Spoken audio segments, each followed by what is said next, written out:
Sharjah cricket স্টেডিয়ামে ২৪০ run কম নয়, বেশ ভালো চ্যালেঞ্জিং স্কোর। তবে বাংলাদেশের ব্যাটিং করার সময় সেখানে মনে হয়েছিল আনফিল্ড খুব স্লো। সেখানে আফগানিস্তান যখন ব্যাট করে তখন মনে হচ্ছে আনফিল্ড অনেকটা ফাস্ট। সেই সঙ্গে ব্যাট হাতে জ্বলে ওঠে রহমানুল্লাহ গুরবাজ আর আজমতুল্লাহ ওমর জাহিদ রয়েছে। এই দুই মারকুটে ব্যাটারের দুর্দান্ত ব্যাটিংয়ে ১০ বল বাকি থাকতে ৫ উইকেট ব্যবধানে জয় তুলে নেয় আফগানিস্তান। ৩ ম্যাচের ওয়ানডে সিরিজ বাংলাদেশ হারল ২-১ ব্যবধানে। গুরবাজ করেন অসাধারণ এক সেঞ্চুরি। মাহমুদুল্লাহ রিয়াদ ৯৮ রানে থেমে গেলেও গুরবাজ তার ইনিংস ৩ অঙ্কের ঘরে নিয়ে যান।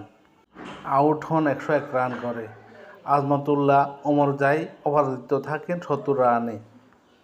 টসে জিতে ব্যাটিংয়ের সিদ্ধান্ত নেন বাংলাদেশ ক্যাপ্টেন মেহেদী হাসান মিরাজ।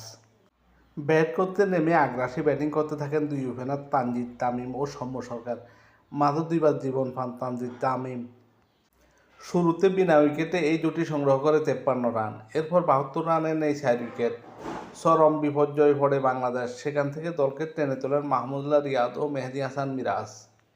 ২ রানের জন্য সেঞ্চুরি মিস করেছেন মাহমুদুল্লাহ রিয়াদ। এই দুই ব্যাটসম্যানের ব্যাটিংয়ের সিরিজের তৃতীয় শেষ ম্যাচে শক্ত পুঁজি পেয়েছে টাইগাররা। আফগানদেরকে ২৪৫ রানের টার্গেট দিয়েছে লাল সবুজের প্রতিনিধিরা। এক প্রান্তে দাঁড়িয়ে সাবলীল ভঙ্গিতে ব্যাটিং করতে থাকেন বাংলাদেশের ওপেনার সৌম্য সরকার এবং আফগান বোলারদের উপর ছড়া হয় তার ব্যাট। ৫০ রানের জুটি গড়েন দুই ওপেনার, কিন্তু দলীয় ৫৩ রানে ৩ উইকেট হারায় বাংলাদেশ। ২৩ বলে ২৪ রান করে আউট হন সৌম্য। আজমতুল্লাহ ওমর জাহিদের বলে বোল্ড হয়ে সাজঘরে ফিরে যান তিনি। সৌম্যর বিদায়ের পর সাজঘরের পথ ধরেন তানজিদ তামিম। মোহাম্মদ নবীর বলে হাজমতুল্লাহ শাহিদের বলে ক্যাচ দিয়ে ফিরে যান তিনি। ২৯ বলে ১৯ রান করেন এই ওপেনার। আর ৭ বলে ৪ রান করে আউট হন জাকির হাসান। এরপর তৌহিদ হৃদয়কে সঙ্গে নিয়ে ইনিংস মেরামতের চেষ্টা করেন মেহেদী হাসান মিরাজ। তবে দলীয় ৭২ রানে ফের উইকেট হারায় বাংলাদেশ।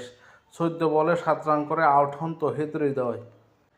এরপর ক্রিজে আসা মাহমুদুল্লাহকে সঙ্গে নিয়ে প্রতিরোধ গড়ার চেষ্টা করেন মিরাজ। দেখে শুনে খেলতে থাকেন দুই ব্যাটার।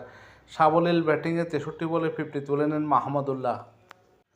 তারপর পরই ১০৬ বলে ৫০ পান মেহেদী হাসান মিরাজ।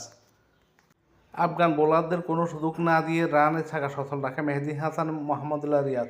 ১৪৫ রানের জুটি গড়েন তারা। দলীয় ২১৭ রানে ভাঙে জুটি।